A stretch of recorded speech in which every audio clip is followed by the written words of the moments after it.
से प्रिय करुणा निधान की ताके जुग पद कमल मनायो जास कृपा निर्मल मति पायो जग मंगल गुण राम राम के दान मुक्ति धन धर्म धाम के प्रणाम।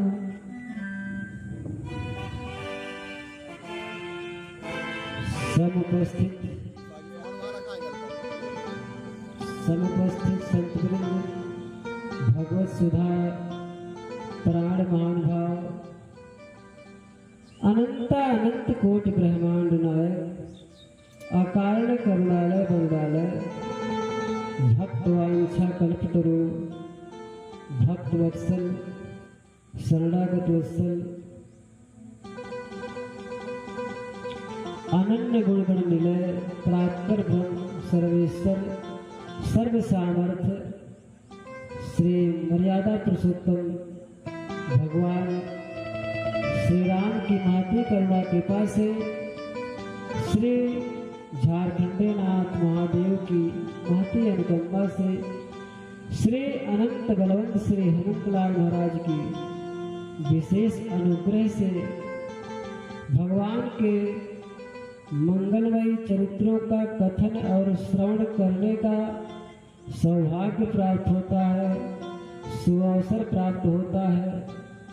ये बहुत बड़ी भाग्य की विषय है और भाग्य का परम सौभाग्य का विषय है कि हम लोग झारखंडे महादेव के परिसर में बैठकर भगवान के मंगलमय चरित्रों का लाभ उठा रहे हैं और वो भी 33 करोड़ देवताओं के बीच हम लोग बैठे हैं। ये परिसर की महिमा अनन्य है। इस समय इस झारखंडे महानाथ महादेव की महिमा और यहाँ सत्संग का जो गंगा बह रही है ये बहुत दुर्लभ समय है, क्योंकि साक्षात 33 करोड़ देवता यहाँ विराजमान हैं और बड़े प्रेम के साथ यहाँ निवास कर रहे हैं और यज्ञशाला की परिक्रमा करके लोग कृतार्थ हो रहे हैं और सत्संग का लाभ उठा रहे हैं। तो सत्संगत की बड़ी महिमा है और भगवान की मंगलमय चरित्रों का बड़ी महिमा है। गोस्वामी जी इसी भाव को रखते हैं अपने मानस में। राम कथा शशि किरण समान, राम कथा शशि किरण समान, संत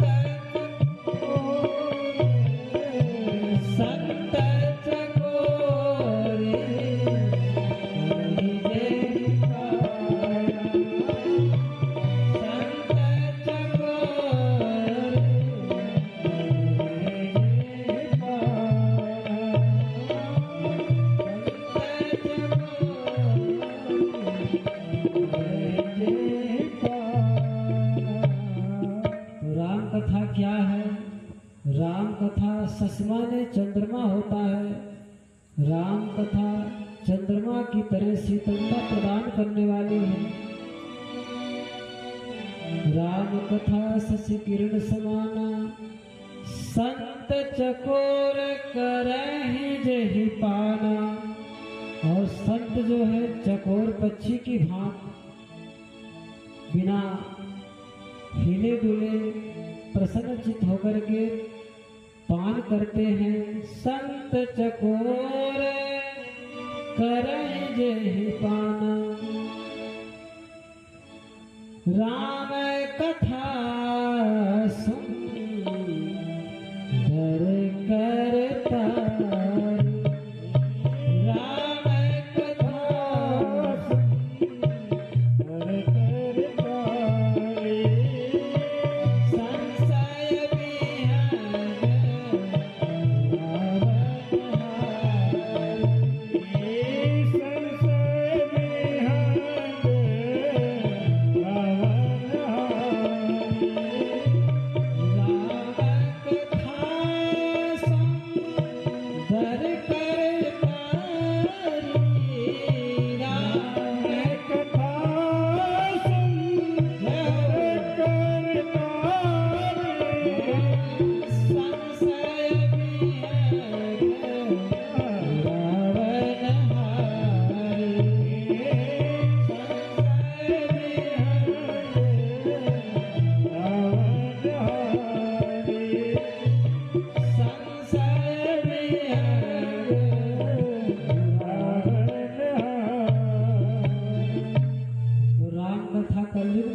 संशय रूपी पक्षियों को उड़ाने का सामर्थ्य है।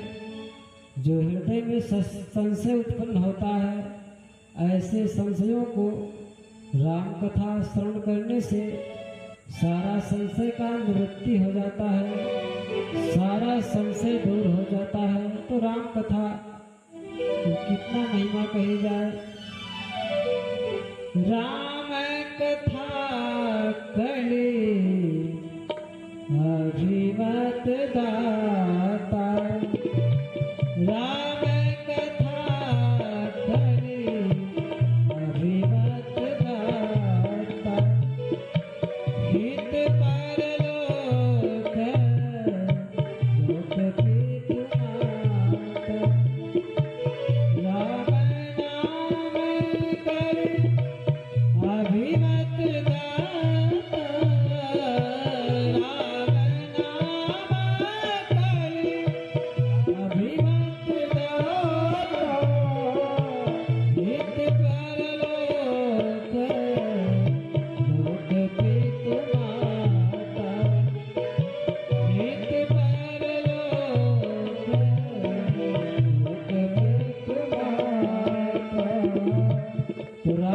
कलयुग में क्या है, इस लोक का माता पिता और परलोक का भी माता पिता है।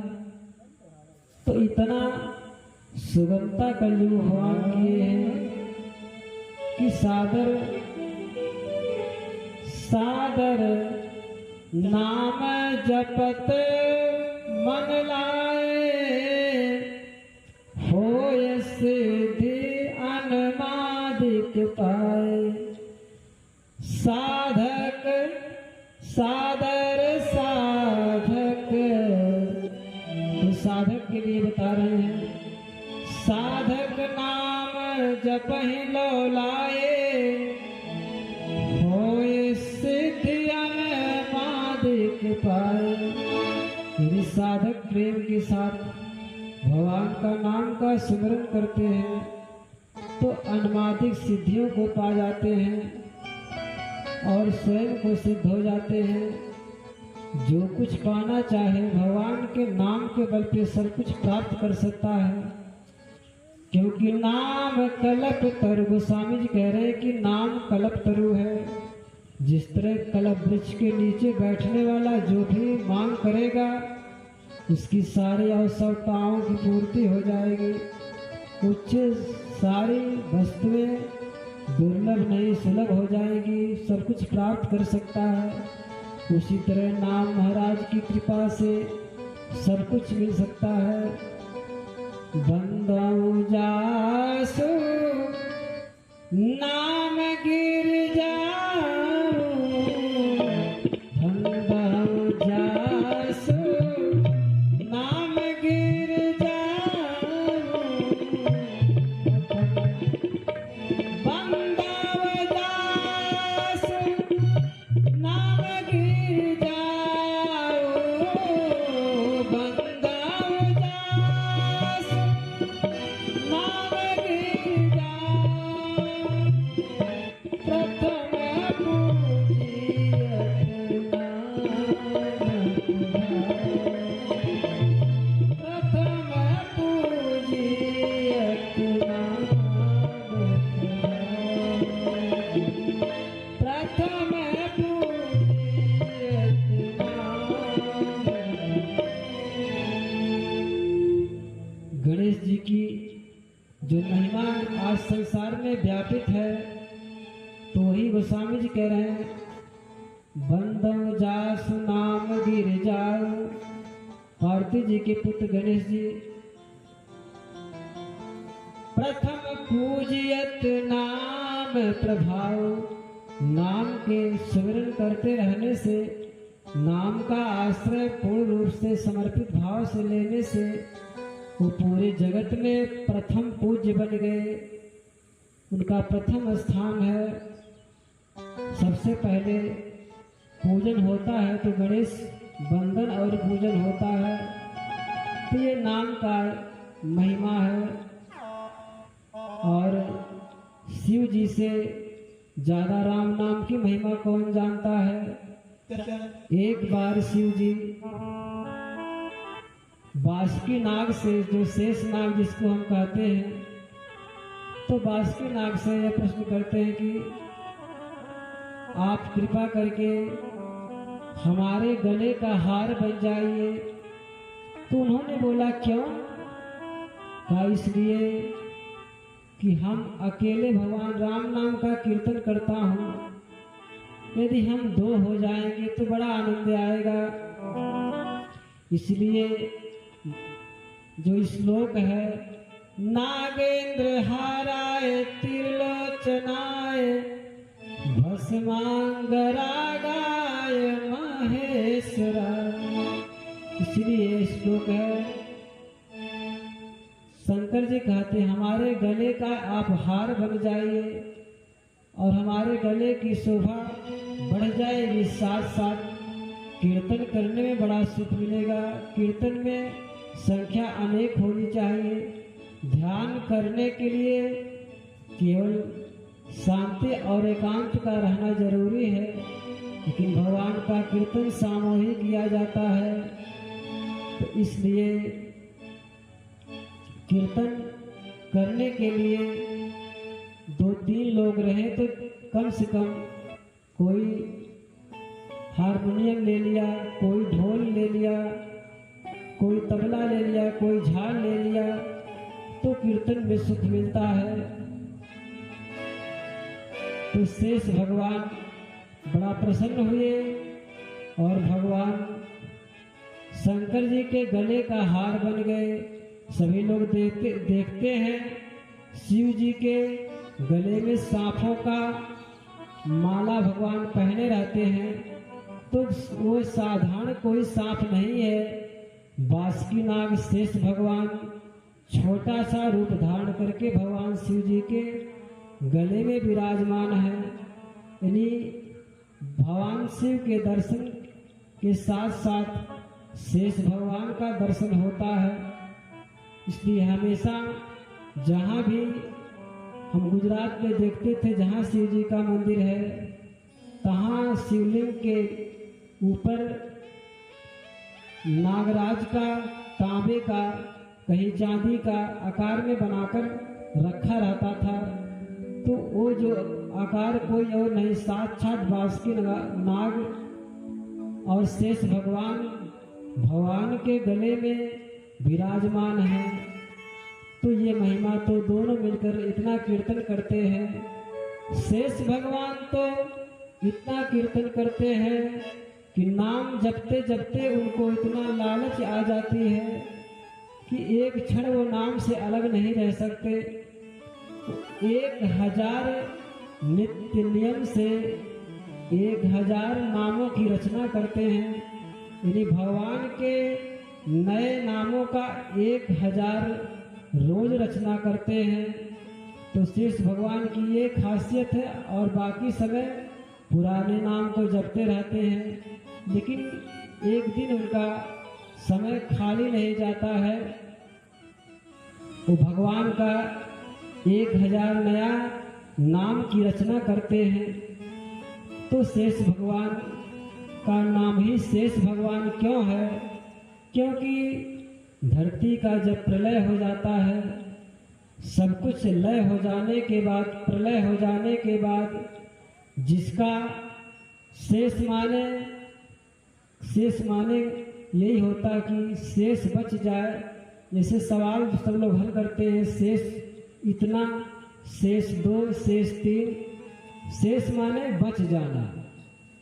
तो शेष भगवान प्रलय होने के बाद भी इनका नाश नहीं होता है, इसलिए इनका नाम शेष भगवान है। तो शेष का यह तात्पर्य है। तो शेष भगवान इतना नाम का प्यार से जाप करते हैं कि उनके इतना लालच मन मंदिर में, हृदय में इतना लालच उत्पन्न हो जाती है। उनके जिह्वा से 1000 जिह्वा उनके पास है, तो नाम जपते हैं तो लार टपकने लगती है। लार टपकती है तो उसको समेटते नहीं है कि इसको समेट लिया जाए। वो कहते जब तक मैं अपने लार को समेटूंगा तब तक हमारा भगवान का नाम छूट जाएगा। तो अपने लार को नहीं समेटते हैं, लार जो नीचे गिरती तबकती रहती है, उसी समय नाग किन्नर गंधर्व सभी लोग उस लार को पी करके मस्त मौला होकर के नाचने लगते हैं और उनको भगवान के कीर्तन में डूब जाते हैं।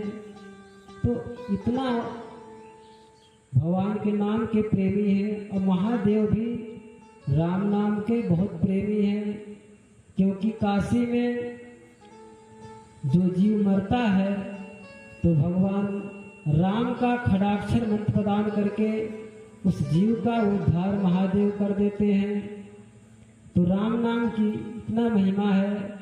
वो शिव जी जब भी उपदेश करते हैं जीव को काशी में शरीर छोड़ने के उपरांत, तो खड़ाक्षर राम मंत्र का उपदेश करते हैं। इसीलिए काशी मुक्ति की खान है। ज्ञान खान यज्ञ हानि करे, सो काशी से ही कसन। काशी को ज्ञान का खान, अघ हान, अघ माने पाप होता है, पापों का विनाश करने का पूर्ण सामर्थ्य है। तो ज्ञान खान अघ हानि करे, सो काशी से ही कसन। ऐसे काशी को कौन सेवन नहीं करेगा जहाँ ज्ञान का खजाना है, ज्ञान की गंगा बहती है, ज्ञान की धारा बहती है और पापों का विनाश बहुत जल्दी हो जाता है। ऐसे काशी की कौन वंदना नहीं करेगा और कौन सेवन नहीं करेगा। तो काशी जब प्रलय हो जाने के उपरांत भगवान शिव महादेव क्या करते हैं, काशी को अपने त्रिशूल पर धारण कर लेते हैं, काशी का नाश नहीं होने देते। तो काशी की बहुत महिमा है। वैसे तो हर धामों की महिमा है, लेकिन अलग अलग भगवान की पुरियां हैं। 7 भगवान की मोक्षदायिनी पुरियां हैं, जिसमें 7 मोक्षदायिनी पुरियों में अयोध्या का प्रथम स्थान आता है, क्योंकि कहा गया है चारि खानी जग जीव अपारा, चारि खानी जग जीव अपारा, अवध तजे तन नहीं संसार, चारि खानी जग जीव अपारा,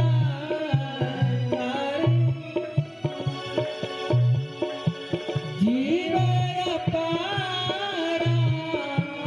अवध तजे तन नहीं संसार, अवध तजे तन नहीं संसार। 4 प्रकार के धरती पे जीव होते हैं, उद्भिज, अंडज, पिंडज और स्वेदज। ये 4 खान का मतलब है 4 प्रकार का जीव होते हैं, पिंडज, अंडज, स्वेदज, उद्भिज। तो चारों प्रकार का जीव यदि श्री धाम अयोध्या में शरीर छोड़ देते हैं तो आवागमन चक्र से निजात पा जाते हैं, फिर दोबारा संसार में उनका आना नहीं होता है। उसी शरीर से उनका कल्याण हो जाता है। भगवान के शाश्वत, अचल और अमर तत्व रूपी शरीर भगवान के साकेत धाम के अधिकारी हो जाते हैं। भगवान के परम शाश्वत धाम की प्राप्ति हो जाती है। किसी प्रकार के जीव यदि अवध में शरीर छोड़ते हैं, क्योंकि 7 मोक्षदायिनी पुरियों में अयोध्या का प्रथम स्थान है। अयोध्या की महिमा कहाँ तक वर्णन किया जाए। अयोध्या ऐसी अयोध्या है कि भगवान स्वयं अपने मुख से कैसे कैसे अपने भक्तों को महिमा बताते हुए क्या कहते हैं। अवधपुरी मामा पूरी सुहावनी, अवधपुरी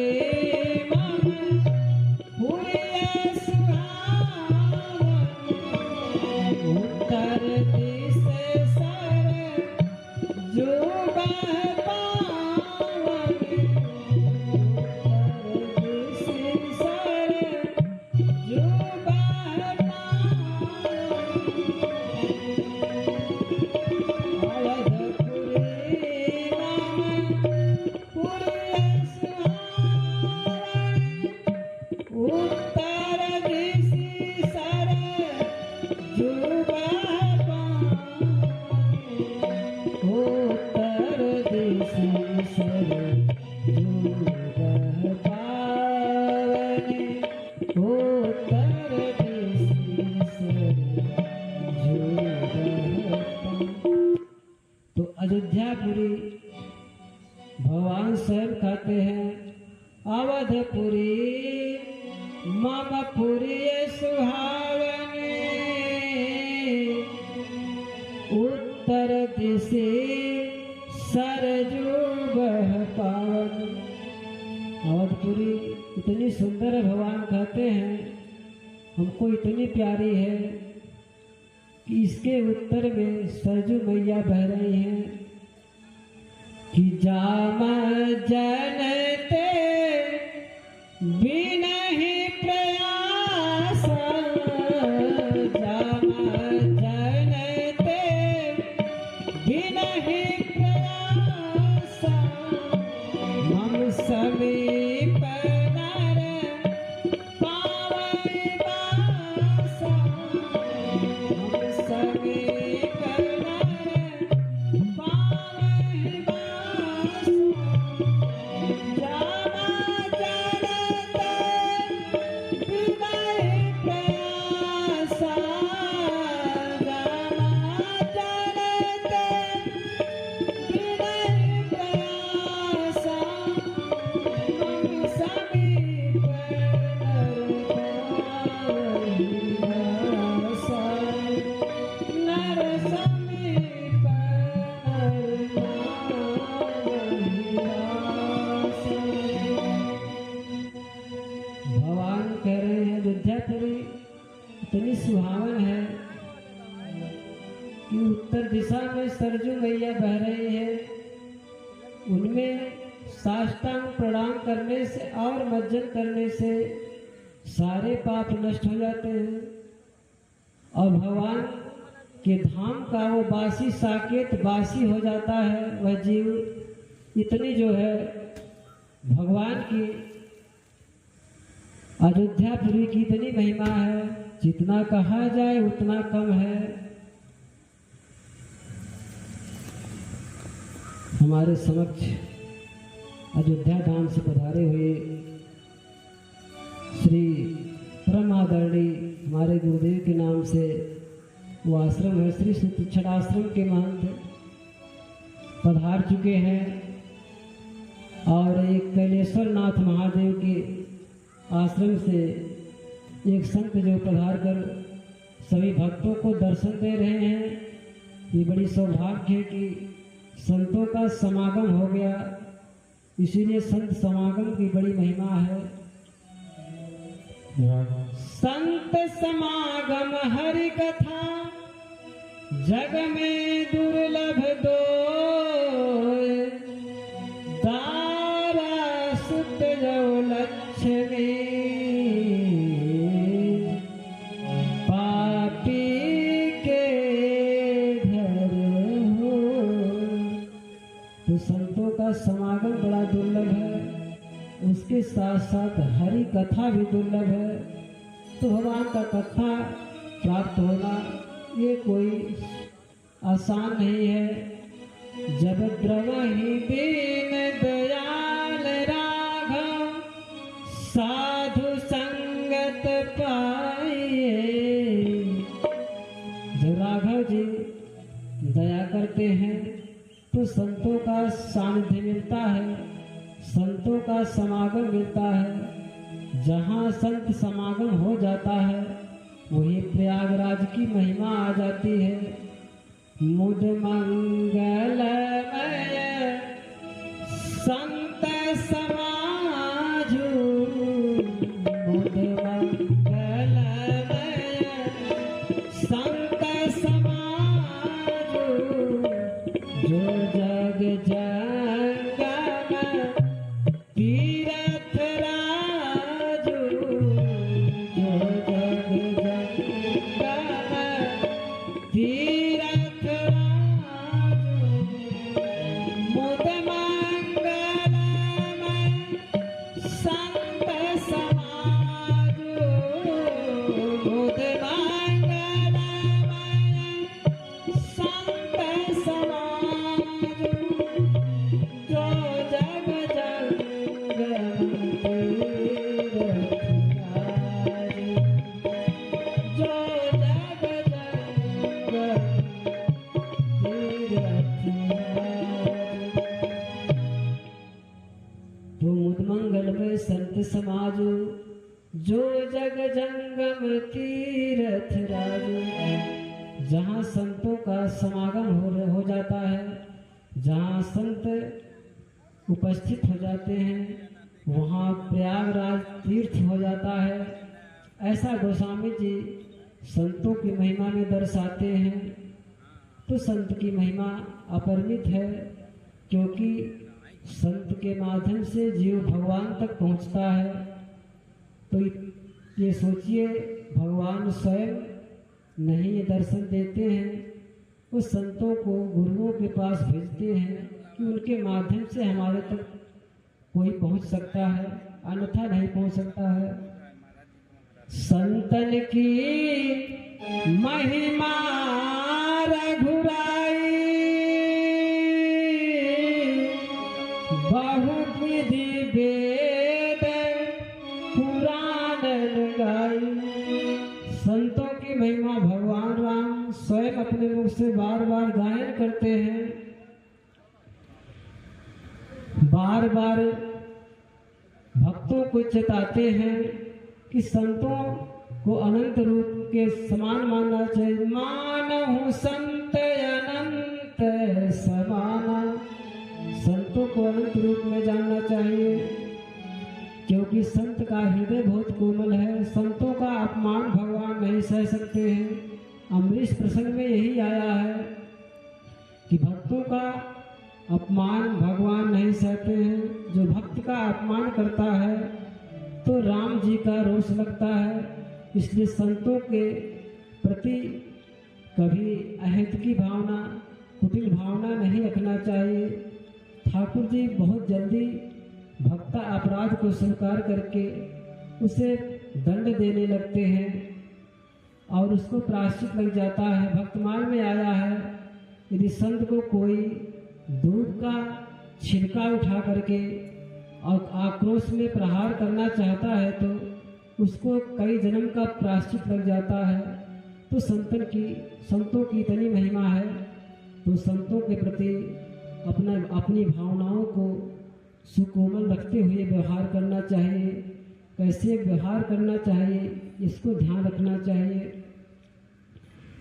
तो संतन की महिमा मानस में बहुत ज़्यादा वर्णन है। यदि कहने लग जाए कोई तो बहुत दिनों तक नहीं वर्णन कर पाएगा। इसलिए भगवान के नाम की महिमा और संत महिमा, गुरु महिमा कोई कह नहीं सकता। शेष भगवान भी इस चीज को, इस बात को स्वीकार करते, वो स्वयं नहीं वर्णन कर सकते। और भगवान राम भी स्वयं कहते हैं कि संतों की महिमा और अपने स्वयं नामों की महिमा भगवान नहीं कह सकते, क्योंकि भगवान राम जी एक अहिल्या का उद्धार किया। माता अहिल्या के ऊपर सिर पर जब पैर रखा तो अहिल्या का उद्धार हो गया। तो मानस में गोस्वामी जी क्या वर्णन करते हैं उसे आप लोग ध्यान से सुने। राम एकता पसती तारी, राम एकता पसती तारी, नाम कोटि खल गुणति सुधारी, नाम एक खल गुणति सुधारी, राम एकता पसती तारी, राम एकता पसती नाम कोटि खल गुणति सुधारी, नाम कोटि खल गुणति सुधारी।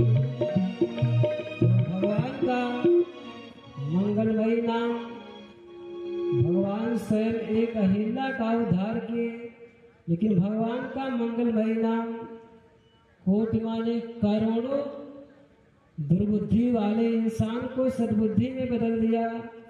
नाम कोटि खल कुमति सुधारी, जो खल है, जो मलिन है, ऐसे लोगों की नाम महाराज सबकी सद्बुद्धि में प्रदान, सद्भावनाओं का उदय करवा दिया। कोटि करोड़ों करोड़ संख्या में दुर्बुद्धि वाले इंसान को सद्भावनाओं में बदल दिया। तो ये नाम की महिमा है। तो नाम एक, राम एक तापसती तारी, नाम कोटि खल कुमति सुधारी। नाम करोड़ों दुरात्मा को जो अच्छे सद्भावना में परिवर्तित कर दिया। तो नाम महाराज की कितनी महिमा है। जाना चाहे हूँ गूढ़ गति जेऊ, जाना चाहे गूढ़ गति जेऊ, नाम जी है जपी जड़ते।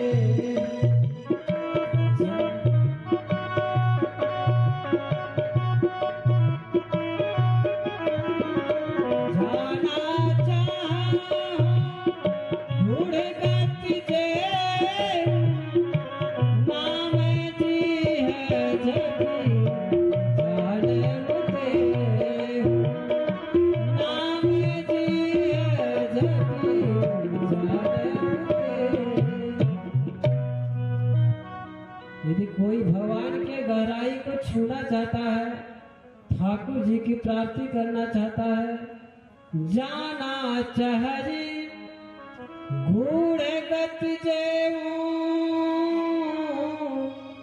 नाम जी है जप जानते। तो भगवान के मंगलमय नामों का आश्रय लेकर के सुमरन में डूब जाए, निश्चित रूप से भगवान के गहराई को प्राप्त कर लेगा। क्योंकि भगवान का स्मरण करने से नाम के प्रति प्रेम बढ़ जाता है। हम चित्रकूट में एक बार लगातार जब कोरोना काल चल रहा था, जिसको हम पहला लॉकडाउन जब लगा था, संयोग से हम चित्रकूट में 6 महीना निरंतर रह गए। तो वहाँ एक वेदांती आश्रम है राम घाट पे स्नान करने की महिमा बहुत बड़ी है। तो मंदाकिनी मैया के पास में ही राम घाट और उसी के निकट में वेदांती जी का आश्रम है। वर्तमान में वो तो स्वर्गीय हो चुके हैं। रामकृष्ण देवाचार्य वो जगत गुरु के पद पर प्रतिष्ठित थे। उन्हीं के यहाँ हम निवास करते थे और वहाँ श्री गीता जी का और प्रेम रामायण का अध्ययन करवाते थे और शाम को कीर्तन भजन होता था। तो चित्रकूट की इतनी महिमा है कि कहते हैं चित्त को कूट देना, चित्त के मलिनताओं को कूट करके भावनाओं को सुकोमल बना देना ही चित्रकूट की सादगी में तात्पर्य है। नारद जी के बारे में ऐसा वर्णन आता है कि उनको श्राप जो मिला था कि 2 घड़ी से ज़्यादा कहीं आप रुक नहीं सकते, अगर कहीं 2 घड़ी से ज़्यादा रुकना संभव नहीं तुम्हारे लिए है, ये हमारा श्राप है। वो श्राप दक्ष के द्वारा श्राप उनको मिला था। तो बहुत काल तक, काफी समय तक नारद जी भटकते रहे। एक दिन अपने पिता ब्रह्मा जी के पास गए और हाथ जोड़कर निवेदन किया, हे प्रभु, हे पितामह, आप कृपा करके हमारे ऊपर अनुग्रह कीजिए कि हम इस तरह कब तक भटकते रहेंगे, कब तक संसार के चक्र में भटकते रहेंगे और 2 घड़ी से ज़्यादा हमको कहीं विश्राम नहीं मिल सकता। इस श्राप हमको कब तक पीछा करता रहेगा, इस श्राप से निजात कब हम पाएंगे, इसके लिए कोई सरल उपाय बताइए ताकि सरल इस जो है श्राप से हम मुक्त हो जाएं। तो ब्रह्मा जी क्या कहते हैं, हे वत्स नारद,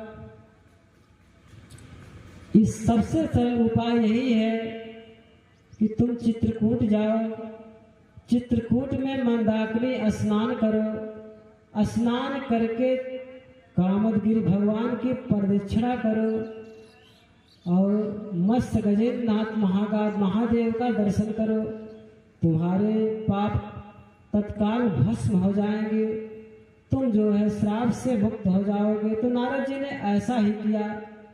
वो जाते हैं मंदाकिनी मैया में, जहाँ जगवेदी है वहीं चित्रकूट के राजा साक्षात मत्स्य गजेंद्र नाथ महादेव हैं। बिना उनके आज्ञा का कोई वहाँ निवास नहीं कर सकता। भगवान राम जी जब स्वयं गए हैं तो लक्ष्मण जी को भेज करके आदेश लिए हैं, तब उन्होंने निवास किया है। इस प्रकार वहाँ के फक्कड़ रूप में शंकर जी मत्स्य गजेंद्र नाथ महादेव 4 उनकी पिंडी जो ज्योतिर्लिंग है, कोई दर्शन किया होगा उसको मालूम होगा, वो धर्म अर्थ काम मोक्ष 4 रूपों में है। 4 ज्योतिर्लिंग है, 4 पिंडी है और वहाँ थोड़ा ऊंचाई पर है।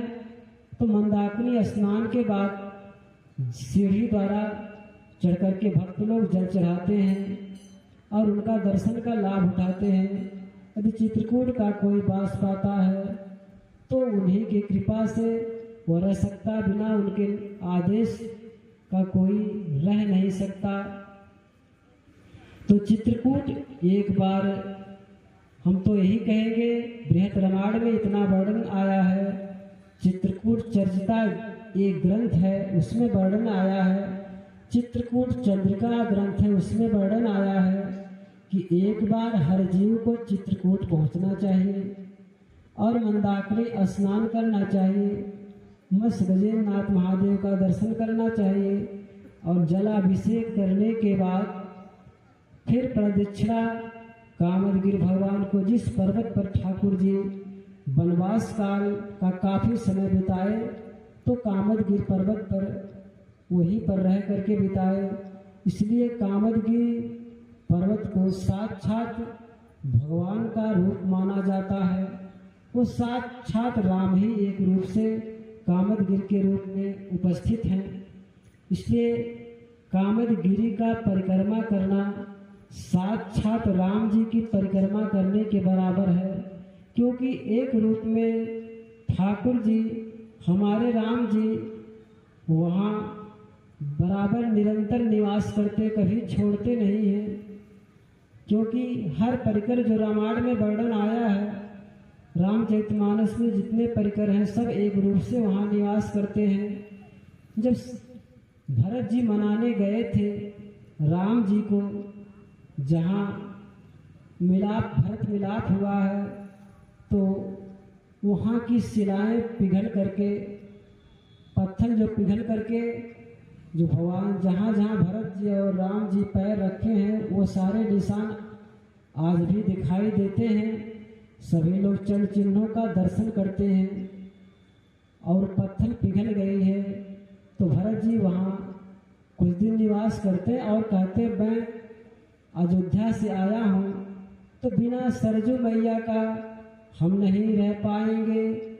सरजू मैया यहाँ एक रूप से यहाँ दर्शन दें और यहाँ कामदगिरी के बगल से बह जाएं तो चौथे फाटक के बगल से सरजू मैया का उद्गम हो गया। भगवान के आवाहन पर भगवान राम जी ने सरजू मैया का आवाहन किया तो सरजू मैया चौथे फाटक के बगल से बह करके फिर आ करके राम घाट पे मंदाकिनी मैया में मिल जाती हैं और थोड़ी ही दूर पर जस्ट पैसनी मैया बहती हैं।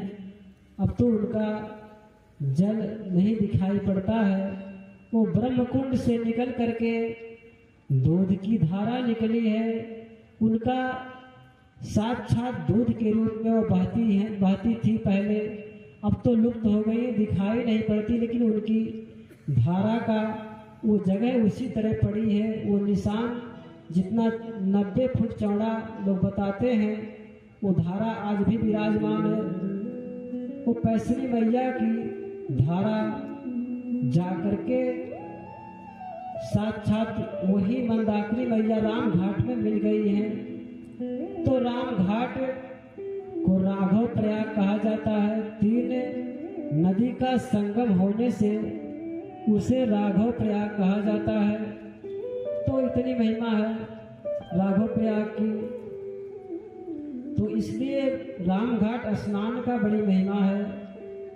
तो जो चित्रकूट वासी हैं या जो भी कर्ण क्षेत्र से और पूर्ण क्षेत्र में जो जाए तो वहाँ जा कर के स्नान करे और मत्स्यनाथ का दर्शन करे। इसके उपरांत कामदगिरि भगवान का प्रदक्षिणा करे। ये 3 दर्शन बहुत जरूरी है सबके लिए। और दर्शन तो बहुत है, वहाँ तो साक्षात गुप्त गोदावरी गंगा भी माता सीता जी की सहेली हैं।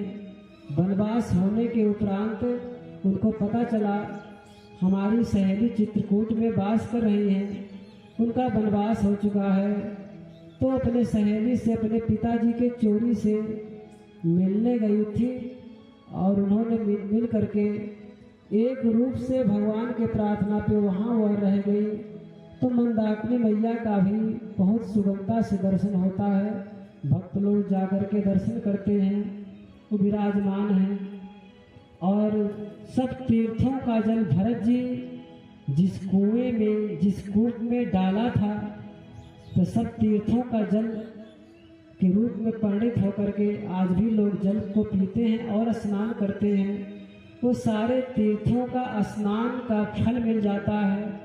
जो भरत कूप में स्नान मंजन और जल पान कर लेता है, तो ऐसे ऐसे दुर्लभ जगह चित्रकूट में है।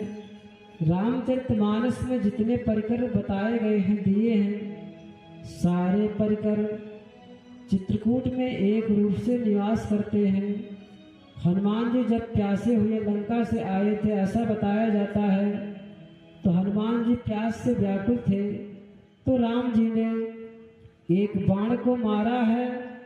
वह बाण उस पर्वत से जाकर के टकरा करके जल की धारा का उद्गम होता है।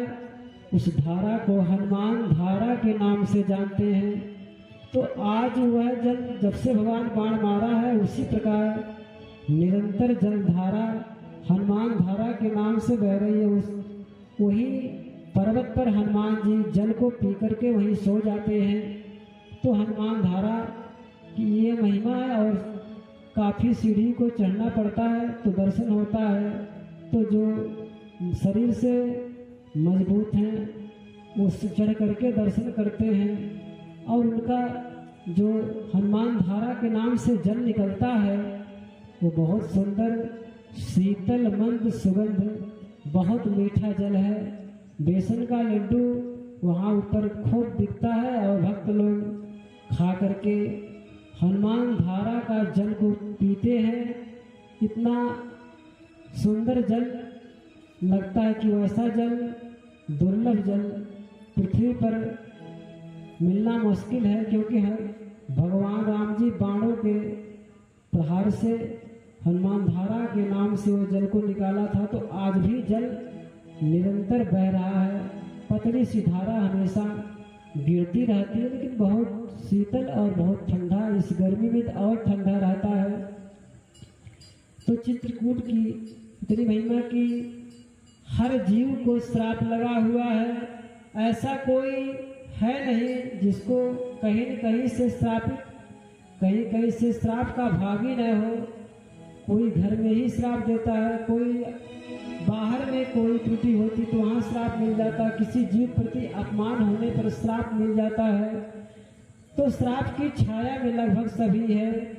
तो ये कहते हैं, तो ब्रह्मा जी क्या कहते हैं कि हर जीव को एक बार चित्रकूट पहुंचना चाहिए और मंदाकिनी स्नान करके कामदगिरि भगवान की प्रदक्षिणा करनी चाहिए। ऐसा करने से वह जीव श्राप मुक्त हो जाएगा। और नारद जी का श्राप जो लगा था कि 2 घड़ी कहीं टिक नहीं सकते, तो उनका श्राप का मोचन हुआ। तो चित्रकूट ऐसी जगह है, बृहत रामायण में बहुत मोटा रामायण है, वो कई सालों तक कथा का व्याख्या किया जाए तो भी चित्रकूट की महिमा का कोई वर्णन नहीं कर सकता। चित्रकूट बड़ा उत्तम जगह है, क्योंकि भगवान उसको सुख विलास मानते हैं। भगवान का सुख विलास स्थली कहा जाता है। भगवान 999 महारास चित्रकूट में ही किया है। माता जानकी जी के संग एक महारास भगवान जी वृंदावन में किए हैं। तो वृंदावन की इतनी महिमा बढ़ गई और चित्रकूट में 999 महारास को भगवान राम जी ने किया है। तो चित्रकूट में जो कामदगिरि भगवान है धनुष के आकार में है, जिसको हम धनुषाकार कह सकते हैं। तो दूर से देखने पर लगता है कि कोई धनुष ऊपर में रखी हुई है। उसी तरह गिरिराज की परिक्रमा जो गोवर्धन परिक्रमा के नाम से हम जानते हैं, वो गौ माता के आकार में है। तो गौ माता के आकार में है। दूर से फोटोग्राफी करने पर तो गौ माता का फोटो निकलता है। और चित्रकूट में कामदगिरि का तो बिना फोटो लिए दूर से धनुषाकार में दिखाई पड़ते हैं। तो चित्रकूट में कामदगिरि भगवान का साक्षात परिक्रमा करना राम जी के परिक्रमा के समान है। और वृंदावन में गिरिराज की परिक्रमा करना, गोवर्धन की परिक्रमा करना साक्षात कृष्ण भगवान के परिक्रमा करने के समान है। तो वृंदावन कोई जाए तो निश्चित रूप से गिरिराज परिक्रमा करनी चाहिए और चित्रकूट में जाकर कामदगिरि भगवान की प्रदक्षिणा करनी चाहिए। प्रदक्षिणा की बड़ी महिमा है। यानी कानी च पापानि जन्मांतर कृतानि च तानि सर्वाणि नश्यन्तु प्रदक्षिणं पदे पदे। एक एक पद की अपार महिमा है। यदि प्रदक्षिणा प्यार से किया जाए तो जन्म जन्म के पाप नष्ट हो जाते हैं, अनेकों जन्म के। क्योंकि जन्म जन्मांतर से जीव पाप करता चला आ रहा है। इस शरीर से अच्छे काम कम बन पाते हैं, दोषपूर्ण काम ज्यादा होते हैं।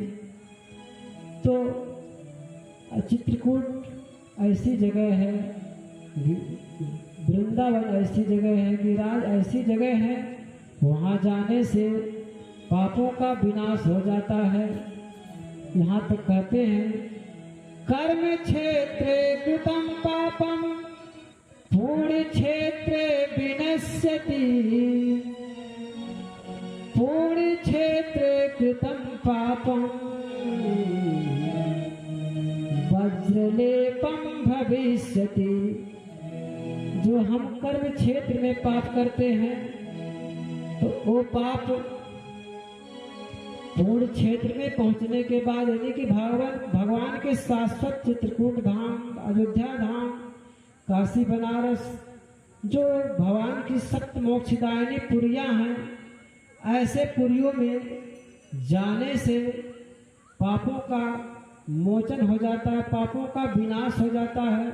लेकिन वहाँ रह करके जो धामा अपराध करते हैं, जो धाम के प्रति अपराध करते हैं, वज्रलेपम भविष्यति, तो वज्रलेप के समान हो जाता है।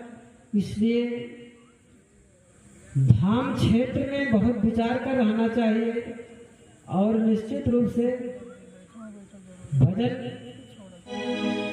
तो बराबर निरंतर रूप से निवास धाम में मिल जाए तो धाम के नियम के अनुसार रहना चाहिए, तभी हमको धाम का लाभ मिल सकता है। तो धाम कितनी महिमा है। तो भगवान राम जी यही कह रहे हैं, आत्प्रिय मोहि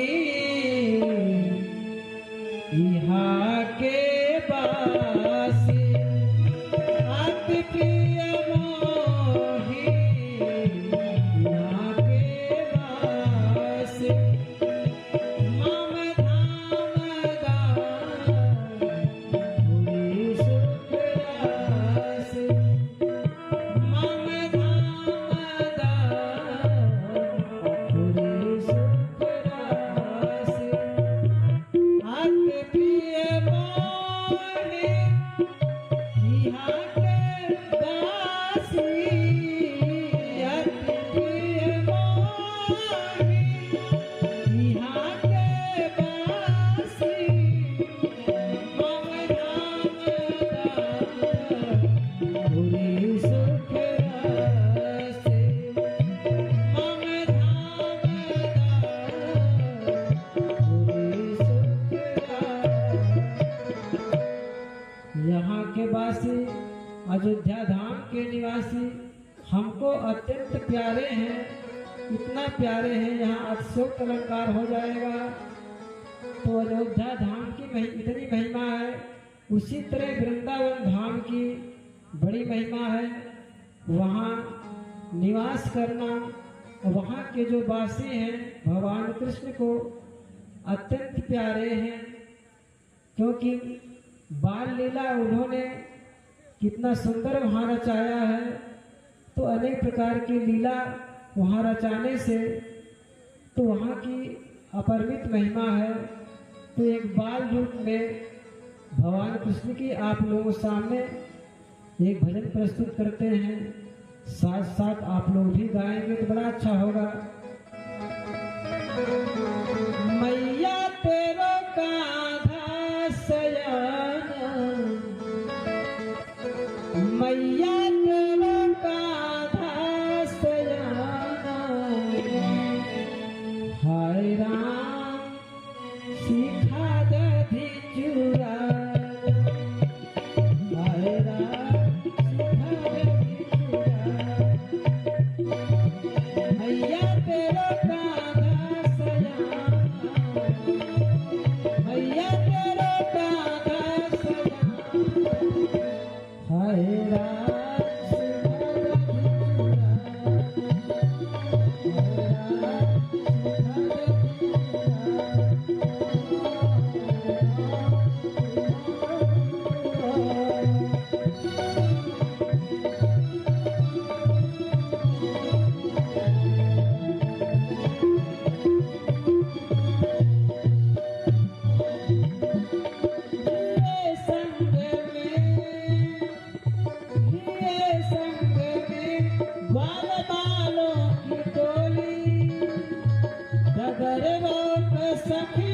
से करता मठोली, ये संग में ग्वाल बालों की टोली, डगर रोक सखियों से करता मठोली।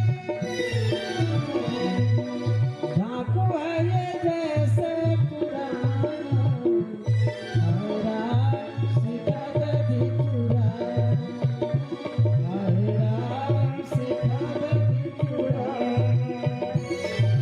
मैया तेरे कांधा सयाना, मैया तेरे कांधा सयाना, हरा सीधा गधी चुराना।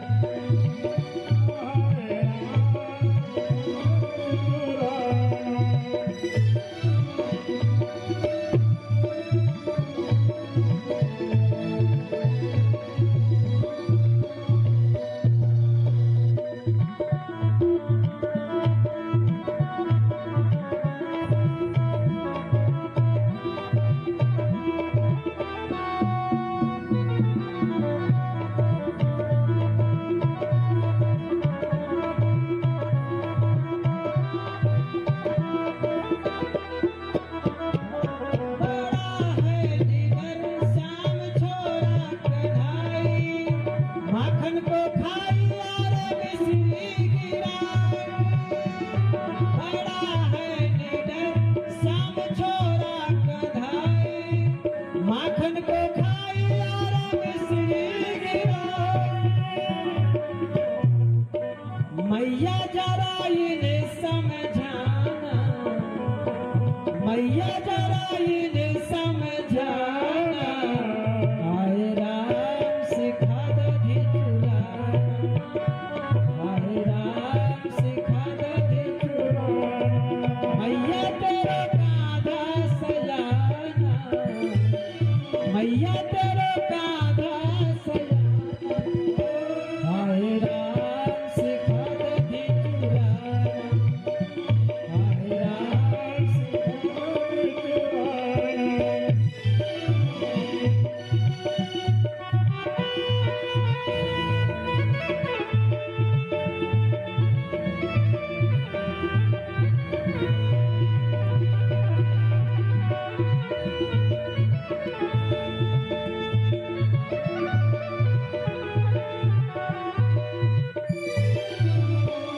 पकड़ कर मरोरी, पकड़ कर मरोरी, हमारी कलाई, करता शरारत करे बेहराई। गोपियां जो है माता जसोदा जी से कितने प्यार से उलाहना देती है और क्या कहती है, पकड़ कर मरोरी हमारी कलाई, है करता शरारत करे बेहराई। समझे ना वो अपनी बेगाना, समझे ना वो अपनी बेगाना, आए राम सिखा दधी चुराना, आए राम। मैया तेरे कांधा सयाना, आए राम सिखा दधी चुराना, आए राम सिखा दधी चुराना, आए राम सिखा। तो आइए हम अधिक समय न लेते हुए 1 मिनट भगवान का मंगलमय नामों का कीर्तन करते हुए अपने वाणी को राघवेंद्र सरकार के श्री चरणों में विराम दूंगा। हरे रामा राम राम सीता राम राम, हरे रामा राम सीता राम राम राम, हरे रामा राम सीता राम राम, हरे रामा राम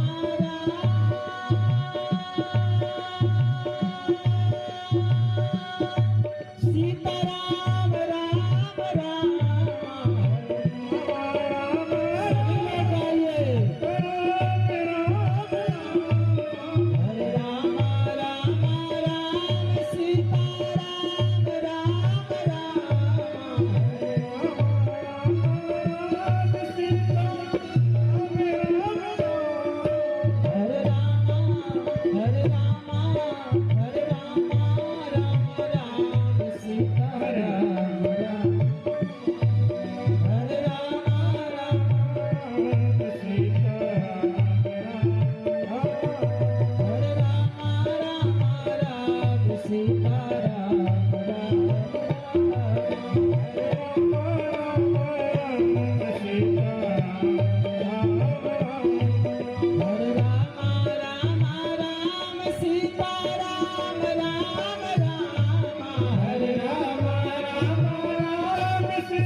के आए हुए सभी भक्तों को अपने मंगलमयी वाणी से सारे भक्तों को कृतार्थ करें। जी श्री राम। राधे श्याम।